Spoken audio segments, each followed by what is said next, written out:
Mesolithic age, मध्य पाषाण काल, मध्य पाषाण काल, मध्य पाषाण काल, मेसोलिथिक एज। अब यहां हम लोग देख रहे हैं तो अभी भी क्या है, ये कहा जाता है ट्रांजिशन फेज। क्या कहा जा रहा है? इसे कहा जा रहा है ट्रांजिशन फेज।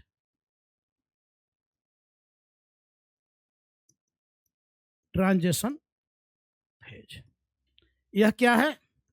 यह है आपको संक्रमण काल। कैसा काल है? संक्रमण काल, ट्रांजिशन फेज। ठीक है, ट्रांजिशन फेज। अब यहां पे आप देखो कि क्या भाई, यहां पे संक्रमण क्या है? Transition phase. अब क्या यहां पे संक्रमण हमें दिख क्या रहा है? यानी किसे कहेंगे ट्रांजिशन? यानी ट्रांजिशन फेज मतलब कि भाई ना तो हम अभी पीछे की चीजों को पूरी तरीके से छोड़ पा रहे हैं और न नई चीजों को पूरी तरीके से एडॉप्ट कर पा रहे हैं। वही होगा ना बीच का काल। बीच का काल जैसे अब हमारे जो भाई मान लीजिए आप लोग के, अब हमारे तो नहीं रहे हैं, आप लोग के मान लीजिए जो दादा दादी हैं, पेरेंट्स हैं, तो उनके लिए वो क्या है, ना तो वो पुरानी चीजों को छोड़ पा रहे हैं, ऐसा नहीं कि एकदम वे, क्योंकि एक पुरानी परंपरा ट्रेडिशन से वो जुड़े हुए हैं ना, कल्चर से, और पूरी तरीके से नई चीजों को अपना भी नहीं पा रहे हैं। वो मोबाइल रख तो रहे हैं, लेकिन मोबाइल का क्या उसका यूज होना चाहिए फंक्शन का, उनको उससे मतलब नहीं। चलो बस फोन करने, वो कहते हैं कि क्या मोबाइल में खर्च करोगे, अरे बस बात करने के लिए, सुनने। वो क्या समझ रहे हैं कि मोबाइल से और क्या यूज किया जा सकता है ना? तो अब ऐसे ही, यानी ना तो पुरानी चीजों को छोड़ पा रहे हैं, ऐसा नहीं कि वो लेटर लिख रहे हैं, भाई आपको इतना ही आपको शौक है तो आप लेटर लिखो फिर बैठ के, क्योंकि आप तो लेटर लिखते ही आए थे, लेकिन फोन तो आप भी कर रहे हो, लेकिन फोन का क्या वो सही से इस्तेमाल कर पा रहे हैं? नहीं कर पा रहे हैं, तो वो ट्रांजिशन फेज है। तो यहां पे आप देखो तो मध्य पाषाण काल है, यह क्या है? यह ट्रांजिशन फेज है, संक्रमण का काल इसे कहा जा रहा है। कैसा काल? संक्रमण का काल। अब यह जो ट्रांजिशन जो दिखाई देगा, ये हर स्तर पर दिखाई देगा। कैसे? तो आप क्लाइमेट में भी देखो कि अब जो क्लाइमेट है वह क्लाइमेट भी चेंज हो रहा है। ठीक है, ह्यूमन बिहेवियर भी चेंज हो रहा है। अब यह जो ट्रांजिशन है ये दोनों जगह पे हमें दिखाई दे रहा है। एक तो आपको क्लाइमेट चेंजिंग के रूप में, ठीक है, क्लाइमेट चेंजिंग के रूप में यहां पे भी आपको दिखाई दे रहा है। यानी आप देख रहे हो कि भाई जलवायु परिवर्तन क्या हो रहा है?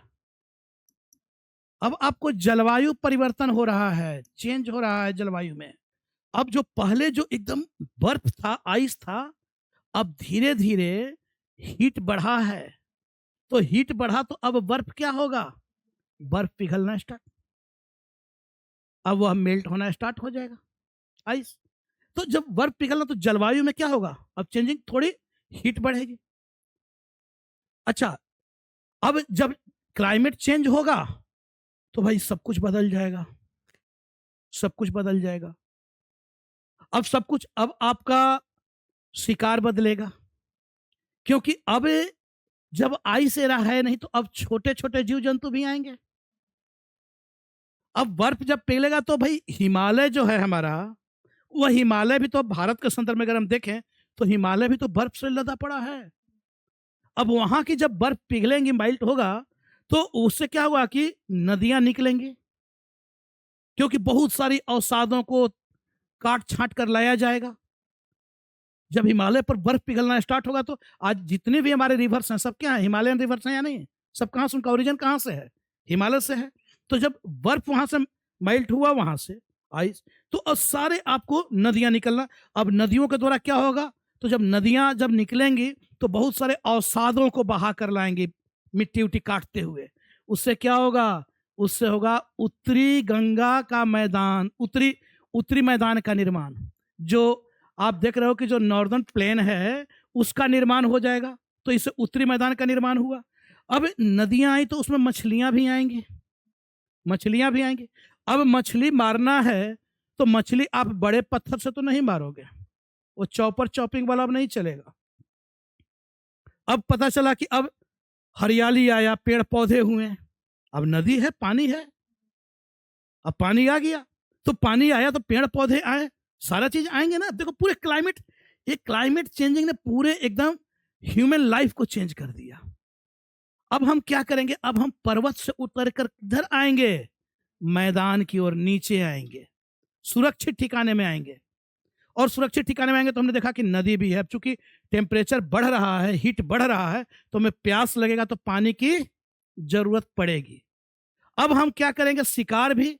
तो अब हम पूरी तरीके से हम शिकार तो करेंगे, लेकिन इसके साथ साथ अब चूंकि नदी आई है तो थोड़े बहुत हम खेती करना भी सीख जाएंगे। यानी इसी फेज में एक जनरेशन वह भी है जो थोड़ा बहुत खेती भी कर रहा है, और एक जनरेशन वह भी है जो अभी पहाड़ पे ही टंगा हुआ है, अभी वह उससे परिचित नहीं है। दोनों जनरेशन है, ठीक है, ट्रांजिशन फेज है, दोनों जनरेशन है। अब एक जो जनरेशन है वह अभी भी उसी तरीके से गैदरिंग लाइफ ही चलेगा। देखो यहां भी क्या है, यहां भी आप देखो हंटिंग लाइफ है, गैदरिंग लाइफ है, और अभी भी हम क्या हैं, अभी भी हम फूड कलेक्टर ही हैं। कोई चेंजिंग नहीं हुआ है उन चीजों में। अभी भी हम हंटिंग लाइफ जी रहे हैं, अभी भी हम गैदरिंग लाइफ जी रहे हैं, और अभी भी हम फूड कलेक्टर ही हैं। लेकिन हमारे फूड बदले हुए हैं, हमारा फूड चेंज हो गया। चेंज क्या हुआ, तो अब बड़े जानवर की जगह अब हम छोटे पशु पक्षियों का शिकार करेंगे। चिड़िया मार लेंगे, हम क्यों बाघ मारने जाएंगे, शिकारी तो हम हैं ही, ठीक है। शिकार से नाता अभी नहीं टूटा है, आज भी नहीं टूटा है। आज लोग शौक से शिकार करने जाते हैं। शिकार बदला हुआ है, शिकार आज सबका बदला हुआ है। आज कुछ अलग शिकारी नजर आएंगे, कुछ रोड पर होंगे, कुछ जंगल में होंगे, कोई कुछ और का शिकार कर रहा है, कोई कुछ और का शिकार कर रहा है। शिकारी हमारे आपके बीच भी होंगे, इस मार्केट में भी होंगे, सबका शिकार अलग होगा। किसी को जानवर का शिकार करना है, किसी को आदमी का शिकार करना है ना। तो यहां आप देख रहे हो कि अब यहां पे एक चेंजिंग हमें आ रहा है नजर कि भाई आपको हंटिंग लाइफ तो है, लेकिन हमारा शिकार चेंज हो गया। अब हम बड़े जानवर के साथ साथ छोटे जानवर का शिकार करना स्टार्ट करेंगे। कैसे, तो मछली, फिशिंग स्टार्ट हो जाएगा। चिड़ियों को मारेंगे, आग है, भूनकर पकाएंगे, खाएंगे, मस्त जीवन जिएंगे, ठीक है। हाँ, इसके साथ साथ थोड़ी बहुत अपना, अब चूंकि पानी आ रहा है, एक जब फ्लड आ रहा है तो बहुत ज्यादा आ रहा है, वापस चला जा रहा है, तो थोड़ा बहुत कुछ हमने खेती भी करना सीख लिया, थोड़ा बहुत जीवन यापन चलाने के लिए, काम धाम के लिए। क्योंकि अब हम नदियों पर नियंत्रण करना सीख गए कि भाई जैसे ही पानी जाए वैसे ही गेड़ा लगा दो, पानी को रोक दो, उसे ब्लॉकेज लगा दो, और उसमें कुछ अपना छींट के कुछ खेती भी कर लिए, चलो वो भी हो गया, झूम कृषि टाइप के। तो इस तरीके से थोड़े बहुत खेती भी होने लगा। तो संक्रमण काल है, ट्रांजिशन फेज में बता रहा हूं कि ये सब कुछ क्या हो रहा है, ये सारे आपको ट्रांजिशन फेज हैं। तो यहां आप देखो कि इस क्लाइमेट चेंज ने, इसने क्या किया, पूरे आपको ह्यूमन लाइफ को चेंज कर दिया, ठीक है। यानी यहां पे हम देख रहे हैं कि एक तो आपको ह्यूमन लाइफ चेंज हो गया, ठीक है, मानव जीवन में परिवर्तन आ गया, और दूसरा हमारे टूल्स भी बदल गए। तो यह चेंजिंग हमें कहां कहां दिखाई दे रहा है, एक तो आपको ह्यूमन लाइफ, और दूसरा हमारे किसमें, टूल्स, और तीसरा हमारे शिकार, ठीक है, शिकार भी बदल गए। अब हम क्या करेंगे, तो अब हम छोटे जानवरों का शिकार करेंगे। अब हम क्या करेंगे, अब हम मछलियों का शिकार करेंगे, फिशिंग। अब क्या करेंगे, पक्षियों का शिकार करेंगे। तो अब हम बर्ड्स को मार लेंगे, अब हम फिशिंग कर लेंगे, हम थोड़ी बहुत खेती भी कर लेंगे। अब इसके लिए जब आप देखोगे कि भाई अब, लेकिन हमारी अभी भी लाइफ क्या है, हंटिंग लाइफ ही है। अभी भी लाइफ क्या है, गैदरिंग लाइफ ही है। अभी भी हम क्या हैं, फूड कलेक्टर ही हैं, फूड प्रोड्यूसर नहीं है। क्लियर, अभी भी हम फूड कलेक्टर ही हैं। तो वो सारी चीजें तो पहली वाली है, लेकिन थोड़े बहुत हम उस दिशा में जाने लगे। अब गैदरिंग लाइफ को छोड़कर हमारे बीच से ही कुछ लोग आपको थोड़े बहुत आपको अब गैदरिंग लाइफ जो था तो कुछ आपको अब आप देखोगे कि भाई पारिवारिक जीवन की शुरुआत हो गई, ठीक है, फैमिली कॉन्सेप्ट आ गया, थोड़े बहुत झोपड़ी उपड़ी बनाने लगे, हंट बनाने लगे। कुछ लोग उसी इसी एज में, कुछ लोग जो हैं इसी फेज में, कुछ लोग अलग अलग अपने आपको गर्त आवास भी बनाने लगे, झोपड़ी नुमा जो घर जो है। तो इस तरीके से हम लोग देख रहे हैं कि यहाँ पे जिसे पीट हाउस कहा जा रहा है, पीट हाउस, गर्त आवास, गड्ढा नुमा घर, ठीक है।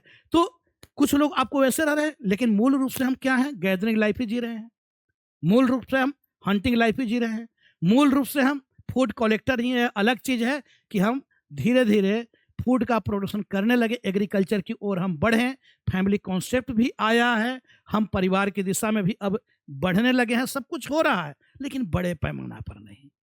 इसलिए इसे क्या कहा जा रहा है, ट्रांजिशन फेज क्यों कहा जा रहा है, समझ में आया? मध्य पाषाण काल को ट्रांजिशन फेज क्यों कहा जा रहा है? तो हम पुरानी चीजों को छोड़ भी नहीं पा रहे हैं और नई चीजों को पूरी तरीके से अभी जो सोसाइटी है वह एडॉप्ट भी नहीं कर पाया है। सब जगह पे हम क्या है, संक्रमण में है, ट्रांजिशन में है, यानी पुरानी के साथ साथ नई चीजें हम, एग्रीकल्चर है लेकिन बड़े पर लार्ज स्केल पे नहीं। आप देख रहे हो कि भाई शिकार है, हंटिंग है, लेकिन अब लार्ज एनिमल का नहीं, स्मॉल बर्ड्स का कर रहे हैं, इसके साथ साथ फिशिंग कर रहे हैं, है शिकार ही है, लेकिन हमारा शिकार बदला हुआ है। इसके साथ साथ आप देख रहे हो कि गैदरिंग लाइफ ही हम जी रहे हैं, लेकिन हम धीरे धीरे पीट हाउस की ओर बढ़ने लगे, हम गर्त आवास की ओर बढ़ने लगे। क्लियर है? इसलिए इसे कहा जा रहा है। अच्छा, इसके साथ साथ आप देखेंगे कि अब हमारा जो विश्वास है वह विश्वास भी अब आपको डेथ आफ्टर लाइफ की ओर बढ़ने लगा, यानी मृत्यु के बाद के जीवन की ओर भी थोड़ी हमारा विश्वास बढ़ता है कि अब जो आपको जो अगर किसी का डेथ हो रहा है तो डेथ हो रहा है तो अब आप देख रहे हो कि जो ब्यूरियड बनाए जा रहे हैं तो उसमें आपको डेड बॉडी के साथ साथ कुछ फूड्स भी रखे जा रहे हैं, यानी अब संस्कार पद्धति भी आया कि अब आपको मृतक संस्कार जिसे कहा जा रहा है। तो मृतक संस्कार में हम देख रहे हैं कि जो आपको ब्यूरियल जो बनाए जा रहे हैं तो उसमें आप देख रहे हो एक चीज कि वहां पे आपको कुछ फूड्स भी रखे जा रहे हैं और कुछ गुड्स भी रखे जा रहे हैं, दोनों चीजें, यानी उनके खाने पीने की चीजें भी रख दी जा रही है और इसके साथ साथ कुछ सामान भी रखा जा रहा है जो उनके यूज में के लिए में जो लाए जाते थे, क्योंकि यह माना जाने लगा कि आत्मा जो है ना यह अब दूसरे शरीर में प्रवेश करेगा, यानी मृत्यु के बाद भी जीवन है। अब इस दिशा में हम बढ़ने लगे। देखो यहां से एक कॉन्सेप्ट निकल कर आया और वह कॉन्सेप्ट कौन सा है, वह after death, life after death, कि भाई मृत्यु के बाद भी जीवन है।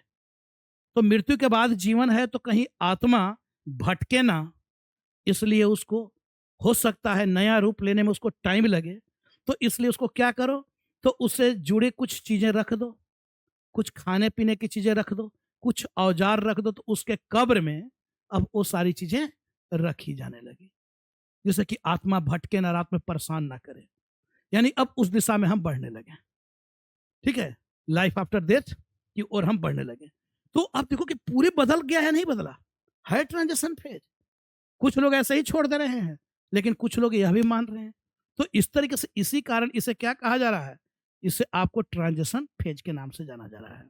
ठीक है, यानी hunting, gathering and food production, यहां पे भी अभी वही है। ठीक है, लिख लोगे संक्रमण काल, क्योंकि अभी भी शिकारी जीवन, सामूहिक जीवन एवं खाद्य संग्रह की है। Transition phase from hunting gathering to food production, यानी शिकार संग्रहण से खाद्य उत्पादन का संक्रमण काल है। यह क्या है, शिकार संग्रहण से अब खाद्य उत्पादन, हम फूड प्रोडक्शन की ओर बढ़ चुके हैं। अभी तक हम क्या थे, अभी तक हम थे हंटिंग गैदरिंग, अब इससे हम कहां चले गए, फूड प्रोडक्शन की ओर। यानी इसलिए ट्रांजिशन फेज कहा जा रहा है संक्रमण काल। क्यों भाई, तो शिकार संग्रहण से खाद्य उत्पादन का संक्रमण काल है, यह जो मेसोलिथिक एज है। Transition phase from hunting gathering to food production. ठीक है, अच्छा और क्या, डोमेस्टिकेशन ऑफ एनिमल, इसी समय आप क्या कर दिए, अब देखो, अब हम अपने पशुओं से भी थोड़ा इंट्रोड्यूस हुए, उनसे परिचित हुए, और हमने क्या स्टार्ट कर दिया, पशुपालन। ठीक है, तो डोमेस्टिकेशन ऑफ एनिमल बिगिंस, पशुपालन की शुरुआत इसी काल में। किस काल में, तो इस काल में क्या क्या हो रहा है, क्लियर हो रहा है। अब हम क्या हो गए, अब हम हो गए फूड प्रोडक्शन, चल पड़े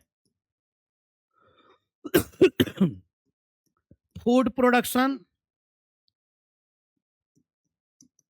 चल पड़े हम। अब हम क्या हो गए, अभी तक हम क्या थे, फूड कलेक्टर थे, खाद्य संग्राहक थे। अब हम किस दिशा में चल पड़े, अब हम खाद्य उत्पादन स्टार्ट कर दिए। और क्या, तो इसके साथ साथ डोमेस्टिकेशन ऑफ एनिमल बिगिंस, यानी अब पशुपालन की भी हमने क्या कर दिया, शुरुआत कर दिया। डॉग वाज फर्स्ट आपको डोमेस्टिकेटेड एनिमल, पहला किसे पालतू बनाया गया, सबसे पहले कुत्ता को। ठीक है, पहला पालतू पशु कुत्ता, डॉग वाज फर्स्ट डोमेस्टिकेटेड। हाँ, जलवायु परिवर्तन, अब देखो ना, जलवायु परिवर्तन नहीं, जो चेंजिंग है, जो चेंजिंग, मैंने परिवर्तन कहा, तो परिवर्तन में दो है ना, एक तो क्लाइमेट और दूसरा ह्यूमन लाइफ, और तीसरा टूल्स। क्या क्या परिवर्तन हो रहा है, अगर इस फेज में हम बात करें भाई कि क्या क्या चेंजिंग है,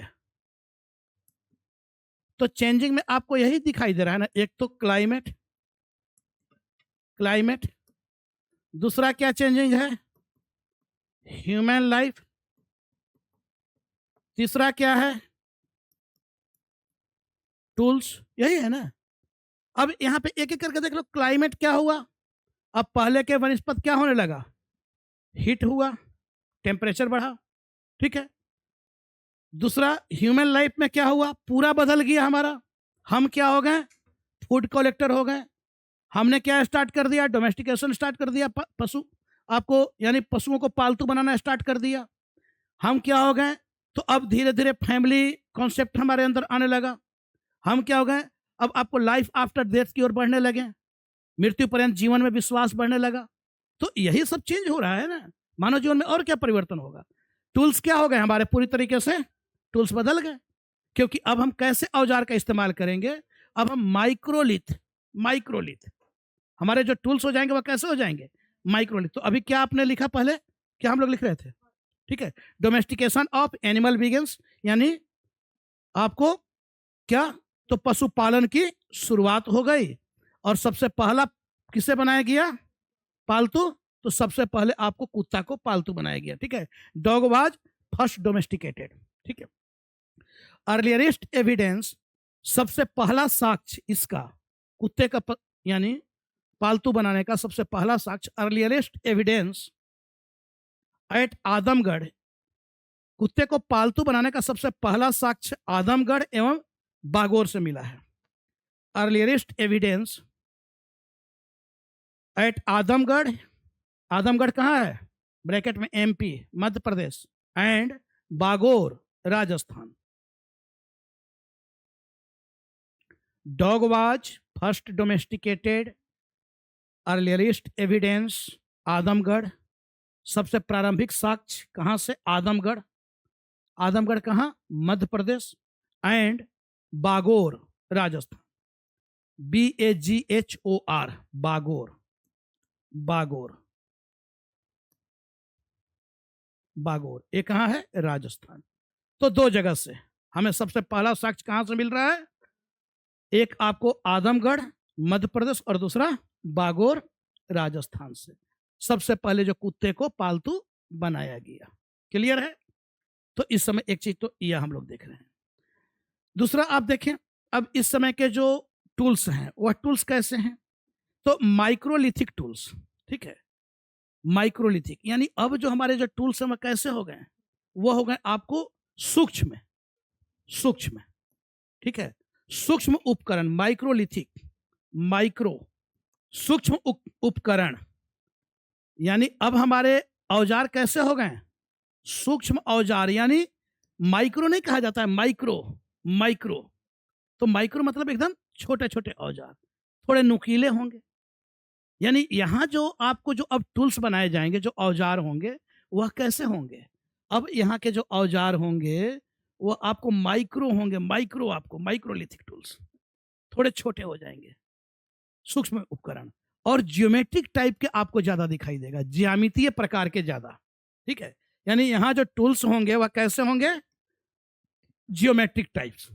ठीक है, ज्यामितीय प्रकार के औजार, लाइक जैसे crude type, triangle type, like जैसे, like crude type, triangle type, lunate type, जैसे क्रोड, क्रोड, ट्रेंगल जो त्रिकोणमितीय, ल्यूनेट, ल्यूनेट यानी अर्धचंद्राकार, LUNATE, ल्यूनेट।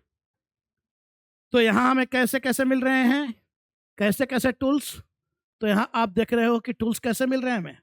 यहां जो हमें टूल्स मिल रहे हैं वह ल्यूनेट टाइप के टूल्स मिल रहे हैं, क्रोड टाइप के टूल्स मिल रहे हैं, क्रोड, क्रोड उपकरण। यहां आपको ल्यूनेट, अर्धचंद्राकार नहीं होता है, अर्धचंद्राकार। यहाँ है क्रोड, थोड़ा मतलब पत्थर का ही है, ऐसा नहीं होता है जो कोन टाइप का, कोन, कोन नहीं देखते हो, कोन, नुकीला, नुकीला, पॉइंटेड, क्रोड मतलब नुकीला, पॉइंटेड। ठीक है, तो क्रोड टाइप, ट्रेंगल टाइप, ठीक है, ट्रेंगल टाइप। यहां पे आपको औजार कैसे, आपको त्रिकोणमितीय, ट्रेंगल वही नहीं हो, त्रिकोणमितीय यानी ज्योमेट्रिक टाइप के अधिकतर जो औजार हैं वह कैसे हैं?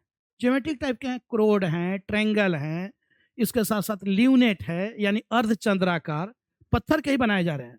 सारे टूल्स किसके हैं? स्टोन के ही हैं। सारे आपको औजार किसके बने हुए हैं? पत्थर के ही बने हुए हैं, लेकिन वह ज्योमेट्रिक टाइप के औजार हैं जो स्मॉल हैं और शार्प हैं। ये औजार कैसे हैं? ये सारे टूल्स जो आप देख रहे हो, तो यह आपको अब जो टूल्स हैं वह कैसे हो गए? Small and sharp. ठीक है, तो इस तरीके से आपको औजार बनाए जा रहे हैं जो काफी स्मॉल हैं, छोटे छोटे हैं, और एकदम शार्प हैं। ठीक है, नुकीले हैं, धारदार हैं। तो यह आपको यहाँ पे हमें दिखाई दे रहा है। अच्छा, यहाँ के मेसोलिथिक एज के कौन कौन से साइट्स हैं, महत्वपूर्ण स्थल, important sites, important sites of mesolithic age, मध्य पाषाण काल के महत्वपूर्ण स्थल। एक तो है लंघराज, लंघराज, लंघराज, ये है गुजरात में, लंघराज। ठीक है, गुजरात। नेक्स्ट लंघराज, लंघराज, लंग, LANGHRAG, लंघराज, लंघराज, यह है गुजरात में। नेक्स्ट बागोर, बागोर कहाँ है? राजस्थान, बागोर राजस्थान। आदमगढ़, आदमगढ़,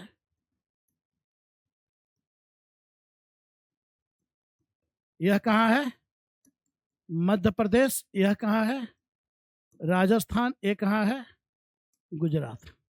तो इस तरीके से यहाँ से जो हमें मिल रहे हैं वह टूल्स कहाँ का। अच्छा, इसी समय काल में आप देखोगे कि आपको तीर धनुष का भी आविष्कार हुआ, सैटेलाइट टेक्निक लिख लोगे। ठीक है, फर्स्ट टाइम आप देख रहे हो कि पहली बार इसी टाइम में क्या हुआ, सैटेलाइट टेक्निक का, ठीक है, आविष्कार हुआ, सैटेलाइट टेक्निक, सैटेलाइट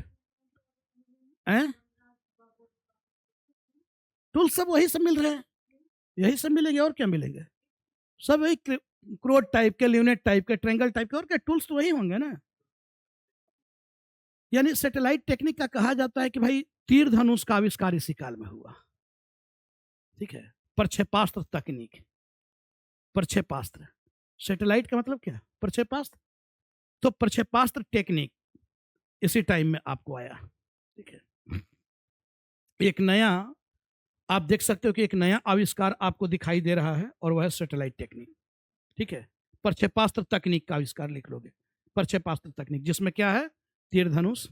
ठीक है, तीर धनुष इसी समय, हाँ, बो एंड एरो। ठीक है, बो एंड एरो, तो तीर धनुष। अब यही है ना सैटेलाइट टेक्निक भाई। आज आप देखो कि आज चाहे हमारे जो भी मिसाइल्स हैं, ब्रह्मोस हो, नाग हो, अर्जुन हो, यही सब है ना हमारे सैटेलाइट। ठीक है, तो जो भी हमारे हैं सब क्या है, एक डिस्टेंस ही तो केवल मेंटेन कर रहे हैं ना, सब वही है ना। जैसे नाग के विषय में कहा जाता है दागो और भूल जाओ, मारो और भूल जाओ, वापस थोड़े आ रहा है। अब आपने तीर चलाया, वो तीर आपके पास वापस आ रहा है क्या?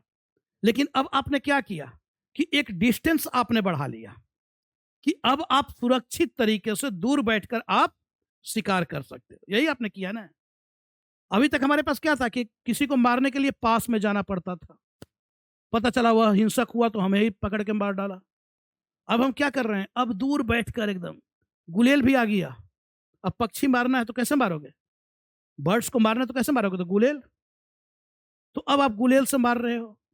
नहीं देखे वो वाला सलमान खान का मूवी जिसमें गुलेल मारता है, माधुरी दीक्षित का है।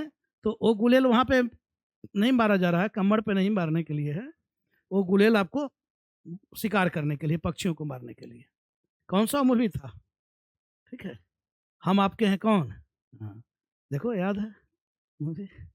तो यह आप देख रहे हो कि इस तरीके से अब आपको यहाँ पे सैटेलाइट टेक्निक के रूप में हम लोग देख रहे हैं कि अब तीर धनुष आ गया, गुलेल आ गया, यानी अब सुरक्षित तरीके से दूर बैठकर हम अपना शिकार कर ले रहे हैं। आज यही सब तो हमारे पास है, आज यही नाग और ब्रह्मोस के रूप में है। अब खुद सोचो कि उस समय जिसने भी इसे बनाया होगा वो उस समय का वैज्ञानिक होगा या नहीं, वो उस समय का कलाम साहब होगा, उस समय का वो होगा। भाई कम बड़ा वो है क्या कि अब आप कितना आपने दूरी बढ़ा लिया, मारने का क्षमता आपने बढ़ा लिया, कि अब आप देख रहे हो कि भाई ऊंचाई पर है, पेड़ पर है, आप गुलेल से मार दे रहे हो, तीर धनुष से मार दे रहे हो। आज यही तो हम लोग किए हैं, मिसाइल के माध्यम से आज यही ना किए हैं कि यहां बैठकर हम कहीं भी मार कर सकते हैं। हमने क्या किया, डिस्टेंस बढ़ा रहे हैं। आज जो हम मिशन चंद्रयान भेजे हैं तो वह हमारा है क्या, उसके माध्यम से हम विश्व को यही मैसेज दिए ना कि देखो हमारी अब मारक क्षमता बढ़ गई, हम यहां से बैठकर इतने दूरी तक मार सकते हैं, तो तुम अपना वाला देख लेना लोकेशन कि तुम्हारा दूरी कितना होगा। हम यही तो साबित कर रहे हैं ना। और वहां पे जाकर सब लोग कौन सा खोज कर लिए, अरे वो तो एक बहाना है, लेकिन उसके माध्यम से पूरे विश्व को बताना है कि देखो हमारी क्षमता, कि हम कहां तक मार सकते हैं। तो यह केवल आपको, तो यहां पे ही आप देख रहे हो कि सैटेलाइट टेक्निक, यहीं पे आपको इसका आविष्कार हुआ है। यह स्पेस की सबसे बड़ी अचीवमेंट है, सबसे बड़ी उपलब्धि है जो हम लोग मेसोलिथिक एज का देख रहे हैं। और आप यहाँ पे क्या देख रहे हो, जैसे आप देखोगे कि जो आदमगढ़ है, तो यहाँ पे एक एविडेंस मिला है किस चीज का, यहाँ पे आपको डोमेस्टिकेशन ऑफ एनिमल का फर्स्ट एविडेंस यहीं से मिला है, लिख लोगे। ठीक है, earliest evidence of for the domestication of animal, Adamgarh से ही पशुपालन का पहला साक्ष्य। पशुपालन का पहला साक्ष्य कहां से, आदमगढ़, मध्य प्रदेश। पशुपालन का पहला साक्ष्य आदमगढ़ से। तो एक बड़ा चेंजिंग यहाँ पे हमें दिखाई दिया। ठीक है,